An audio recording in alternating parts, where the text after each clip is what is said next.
Hi there, Pathfinders. David Garner here from the Ridgetop Ridge Runners Club in Ridgetop, Tennessee.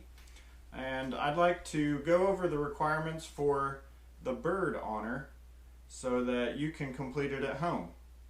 This should be a pretty short video, but it will require some work on your part at the end in order to complete the honor and then show your work to your Pathfinder director at your local club so that you can then earn the patch. Alright, so I've got my notes here to refer to, and let's jump right in. So, requirement number 1 asks us to give 2 characteristics which set birds apart from all the other creatures on Earth. So, there are 5 classes of creatures with backbones, or vertebrates as they're usually called.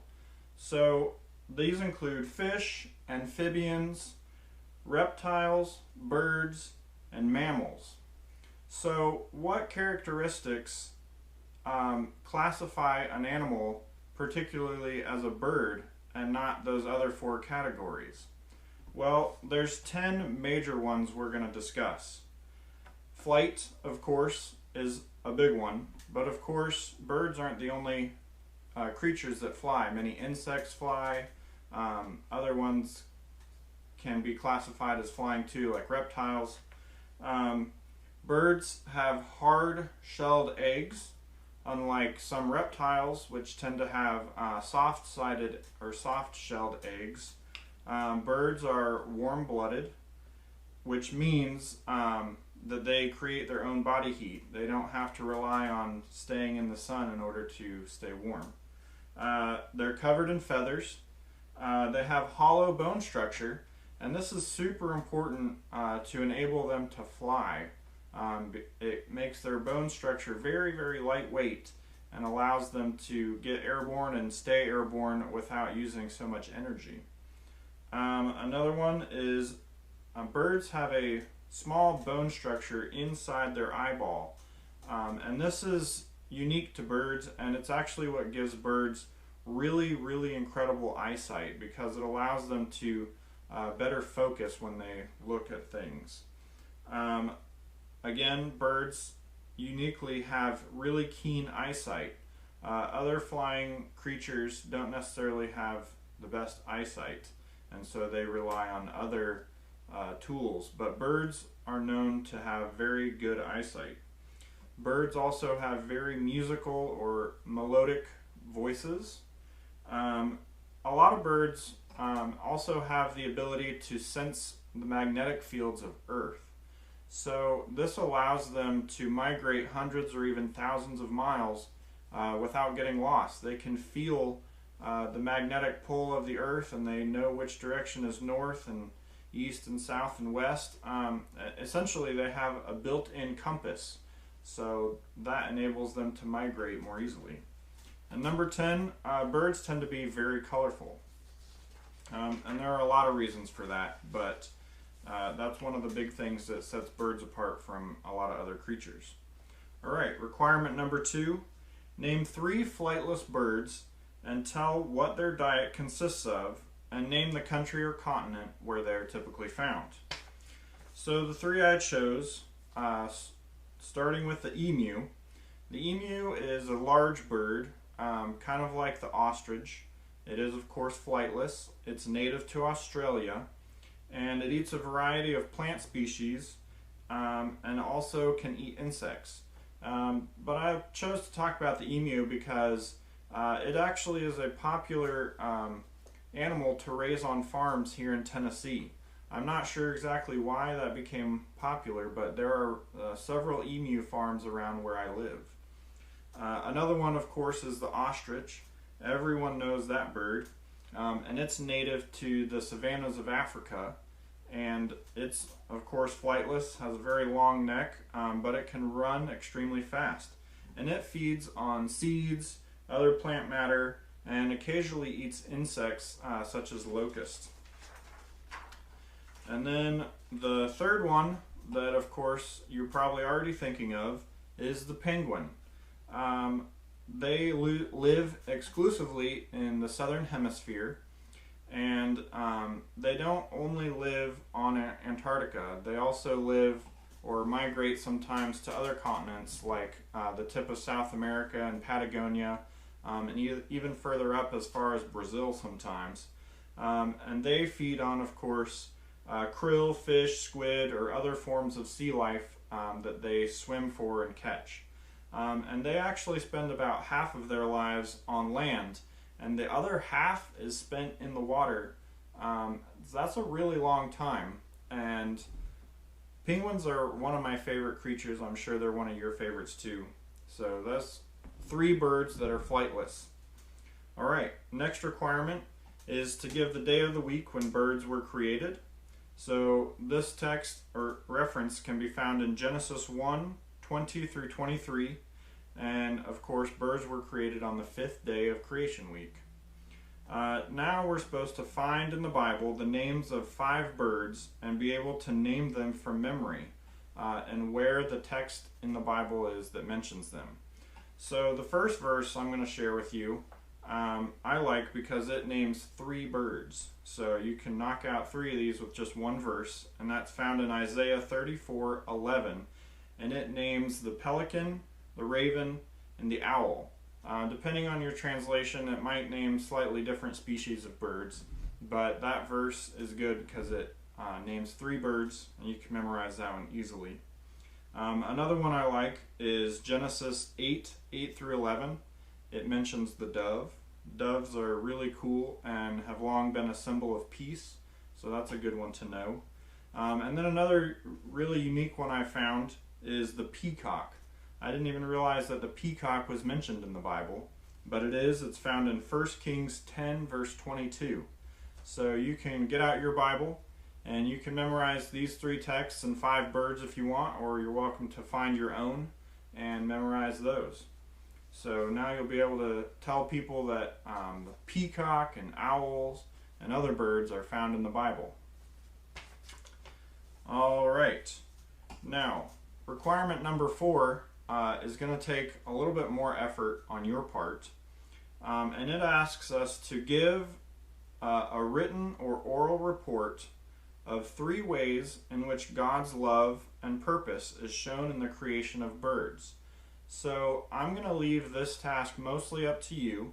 I encourage you to either write down these for yourself or to make a little video clip, and then you can share either of those with your Pathfinder director to show that you've completed this section of the honor. You can also do the same with the 5 birds that you're supposed to memorize from the Bible. You can make a little video clip and send that over to your Pathfinder director as well, showing you've completed that. So one of the ways that I like that birds show God's love is found in Matthew chapter 10, verses 29 through 31. And this comes straight from Jesus. Jesus is talking about how God notices and cares when even a small bird like a sparrow falls to the ground. God has compassion on even the small birds that a lot of people may not put a lot of importance on. But God knows about that, and He cares for the birds. And so if God has enough compassion and care about even the small birds that humans find worthless, how much more does He care about you and me and love us and want to take care of us? So that's a good reminder about how birds, when you look at birds, you can think about God cares for them every day. And if He's willing to care for them, of course He's willing to care for me. So on to the next requirement. Next, you'll have the task of making a list of 30 species of wild birds, including birds from at least 5 different orders that you personally have observed and identified by sight. So there are several resources that I will suggest to help you do this, but the first thing you need is a notebook where you can keep track of all the birds you identified and what date you identified them on. Also, I recommend that setting up a bird feeder in your own yard is a great way to attract birds right to where you live, and that will make it easier to identify all the different ones that you need to. So some of the ways that you can identify birds, well, there's a large variety of tools you can use. Of course, you can use a traditional book. I recommend this one called the Audubon Society Field Guide to Birds of North America. It's got all sorts of fantastic information in here. There's pictures that you can flip through and just find the bird that looks like the one you're looking at. And there's lots of good information about where they live and that sort of thing. But of course, in today's time, we have electronic tools that we can use. So now I'd like to demonstrate an app that you can download onto your phone. It's called the Merlin Bird ID, and it's really useful. So as you can see, all you need to do is download this app onto your phone, and it can help you identify over 5,000 species of birds. And you'll want to just click on Start Bird ID, and then it will ask you for your location so that it can know which birds are common in the area where you live. And you can just click on Current Location, and it'll bring up the current date so that the app knows the time of year you're looking for. And then you gotta estimate the size of the bird you saw. So you just kind of look through here and do your best to estimate. You can always come back and pick a different one if you're unable to find the bird the first try. So we'll click robin sized for now, and you click next, and then you got to pick a few different colors that are most prominent on the bird that you saw. So we'll pick black for now, and then it asks you a few different questions, and you can select which one best describes where you saw the bird. So we'll click on a fence or wire, and then it's going to generate a list of possible birds that fit all those parameters, and you can scroll through all the options, and then if you can't find it in those above options, you can of course come down here to the bottom and adjust or edit some of the options. So we could click on edit the size and click a little bit bigger one, and we want the same color, etc., and it'll create a new list.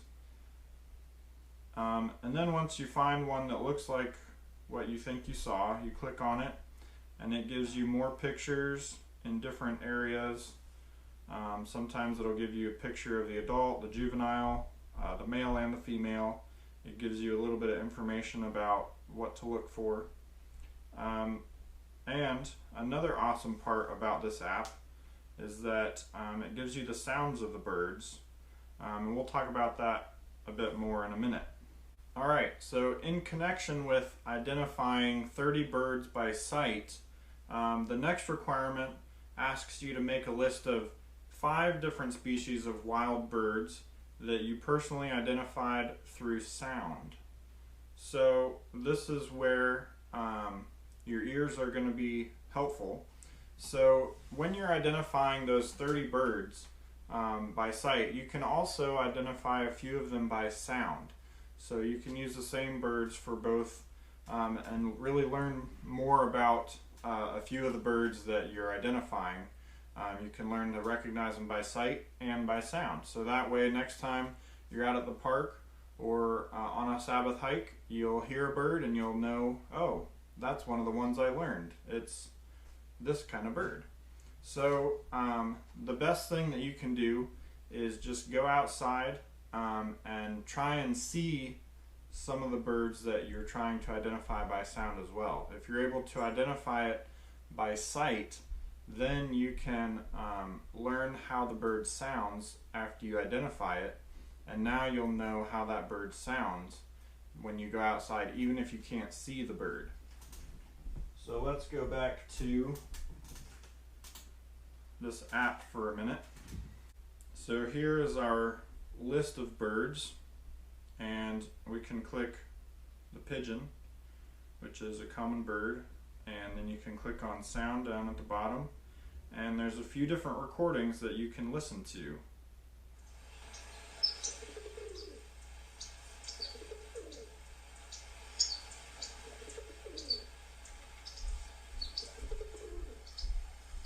So that's its song, and you could hear this one is one of its calls.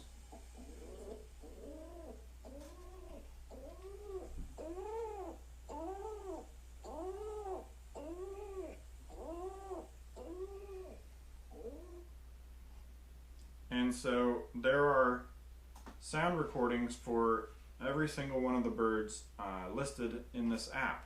So the cool thing is that you can have that app right on your phone and take it with you whenever you're outside working on identifying birds, or even if you're playing in the park or going on a hike and you weren't specifically going to identify birds. If you happen to see some, you could still work on identifying the birds that you need to for this honor. So that app is a great resource, but if you don't have a smartphone, or you don't have the time to download it or the room to download it, you can access the same information on a web browser. All you have to do is go to allaboutbirds.org, and the Merlin database, Merlin Bird ID database, is listed there on the website. Just click on Bird ID and it'll pull up the same tool, and you can use the same method to identify the bird you saw, and the sounds are there and everything. Of course, you can also just use a classic book field guide like I showed you earlier. But that's not very useful for identifying bird sounds.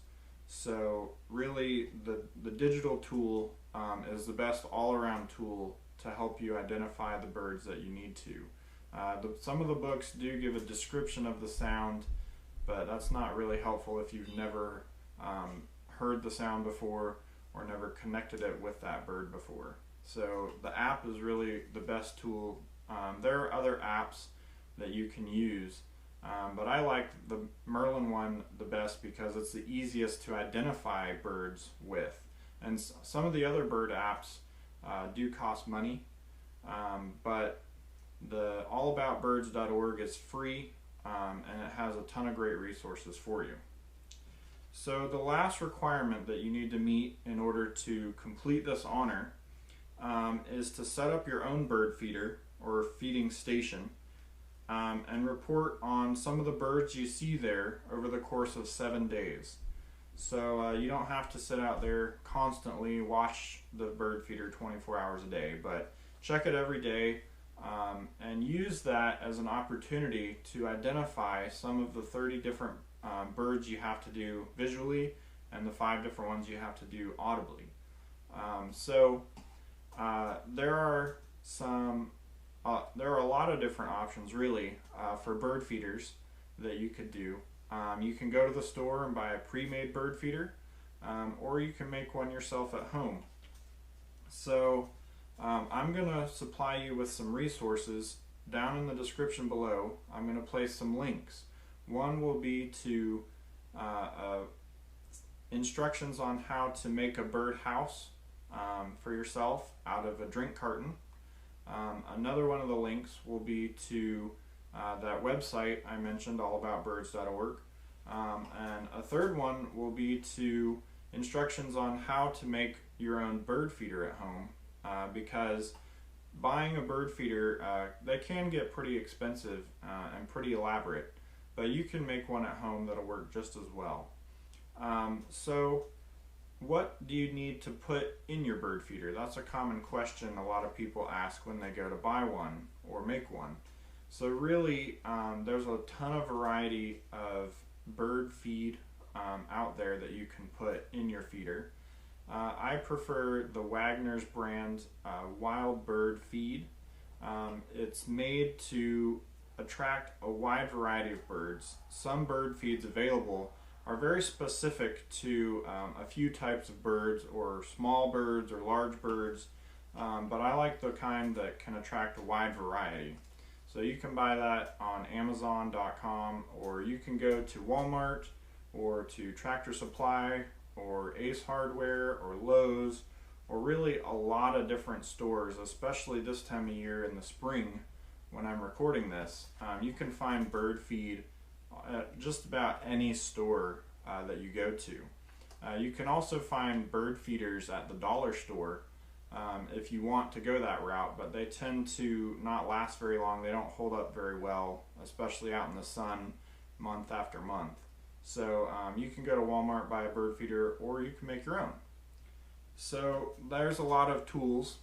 Check out the description section for all of those links. Let me make sure I'm not forgetting anything else here. The other thing I'm going to give you a link to in the description is how to make hummingbird nectar. So if you want to attract hummingbirds, you're going to need a totally different kind of bird feeder. And this one I definitely recommend you do buy rather than trying to make the bird feeder yourself, because it's got to contain a liquid, and so it's just easier to go to the store and buy one. Again, you can usually find those at your local dollar store or Walmart pretty cheaply, so it's not too bad if you want to get one of those and set up a hummingbird feeder, or 2 or 3. So in order to make the hummingbird nectar, or syrup as it's sometimes called, to go in the feeder, you can buy that, but it's really just sugar water. So you tend to pay a lot of money when you go and buy the hummingbird feeder for something you can easily make at home. Just 2 ingredients, water and sugar. You can make it right in a pot. So I'm going to leave a description, or a link in the description, about how to make that hummingbird syrup for yourself. Make sure you don't put any dyes or coloring in there, because that can be harmful to them. Also, if you decide to go to the park and look at some of the ducks that you might see around at your local park, do not, please do not take bread to feed to the ducks, because that is very harmful to them. You can get specialized feed to take and throw to the ducks, but do not take bread, especially old moldy bread. It's harmful to you, and it's also harmful to them, and it can even kill them. So I think that's everything that you need to know for this honor. Good luck in completing it. I hope that you have a ton of fun, and that when you're done, that you enjoy birds just as much as I do. If you need help with this honor, I encourage you to reach out to your Pathfinder director at your local club and ask them for help. Also, the internet is a great resource, so get with your parents so you can get online. There's lots and lots of good videos on YouTube about any question you could have about identifying birds or bird feeders, all those sorts of things. So just check out allaboutbirds.org. There's a lot of good resources there about bird feeders and all sorts of other questions you could have. So that should prepare you with everything you need in order to complete this honor. So happy bird watching.